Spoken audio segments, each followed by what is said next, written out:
अस्सलाम वालेकुम। Aftab Ahmad official channel में खुश आमदीद। दोस्तों, आज की इस वीडियो में बात करूंगा एटीएम कार्ड, डेबिट कार्ड और क्रेडिट कार्ड के बारे में। ये तीनों कार्ड्स क्या हैं? नॉर्मली तो लोगों को पता होता है, लेकिन आज भी एक बड़ी तादाद से लोगों की है जिनको इन तीनों कार्ड्स के डिफरेंस का नहीं पता। दोस्तों, बैंक तीन तरह के कार्ड इशू करता है: एटीएम कार्ड, डेबिट कार्ड और क्रेडिट कार्ड। अगर फ्रेंड्स आपने अभी तक हमारे चैनल को सब्सक्राइब नहीं किया तो आपसे गुजारिश है कि चैनल को सब्सक्राइब कर दें। एटीएम कार्ड जो होता है वो बेसिकली आप यूज कर सकते हैं अपने बैंक की एटीएम मशीन्स में, और एटीएम मशीन्स का लिंक होता है हमारे इस बैंक अकाउंट के साथ, और हमारे बैंक में जितना बैलेंस है इसको हम निकलवा सकते हैं एटीएम की मदद से। लेकिन एटीएम कार्ड में जो एक चीज है, एटीएम कार्ड ऑनलाइन शॉपिंग के लिए यूज नहीं होता, इसलिए इसका सिर्फ आपके बैंक के साथ लिंक है।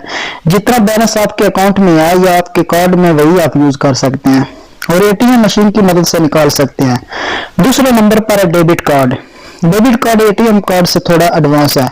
ये भी आपके बैंक अकाउंट से मुंसलिक होता है। जितना पैसा आपके अकाउंट में है वही आप इस्तेमाल कर सकते हैं या एटीएम मशीन की मदद से निकाल सकते हैं। लेकिन एक जो बेसिक डिफरेंस है एटीएम कार्ड और डेबिट कार्ड में, वो ये है कि डेबिट कार्ड के जरिए हम ऑनलाइन शॉपिंग कर सकते हैं। किसी मार्केट या किसी स्टोर पर भी इसकी मदद से हम अपनी पेमेंट कर सकते हैं। किसी प्ले स्टोर से ऐप को इंस्टॉल करने या खरीदने के लिए, किसी वेबसाइट डोमेन को परचेज करने के लिए इस्तेमाल कर सकते हैं। अब बात करते हैं क्रेडिट कार्ड की।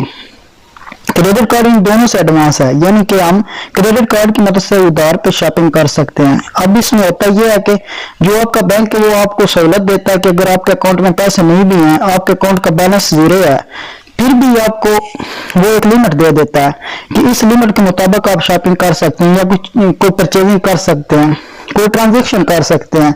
लेकिन एक मखसूस टाइम के बाद आपको वो पैसे जो है वो अपने बैंक को पे करने होते हैं। मिसाल के तौर पर अगर आपके अकाउंट में पैसे ना हो, क्रेडिट कार्ड की मदद से 500 यूरो की शॉपिंग कर सकते हैं, इससे ज्यादा भी कर सकते हैं, या जो लिमिट आपके बैंक ने आपको दी है इस लिमिट तक कर सकते हैं।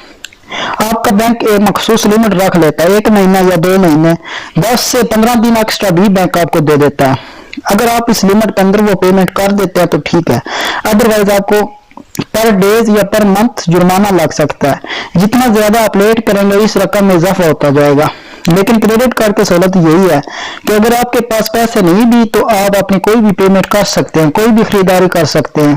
दोस्तों, क्रेडिट कार्ड के ऊपर आप 2 लोगो देख सकते हैं, एक होगा वीजा का और दूसरा लोगो होता है मास्टर कार्ड का। इन दोनों लोगों का मतलब यही होता है कि इंटरनेशनल तौर पर एक्सेप्टेबल है। इनकी मदद से आप किसी किस्म की भी पेमेंट कर सकते हैं, जबकि एटीएम कार्ड पर इस किस्म का कोई लोगो नहीं होता। तो दोस्तों, यही फर्क था क्रेडिट कार्ड, डेबिट कार्ड और एटीएम कार्ड का। तो उम्मीद करता हूं आपको समझ आया होगा। अगर वीडियो आपको पसंद आई हो तो वीडियो को शेयर कीजिएगा, लाइक कीजिएगा। तो दोस्तों, मिलते हैं आपसे दोबारा किसी और नई वीडियो में। अल्लाह हाफिज।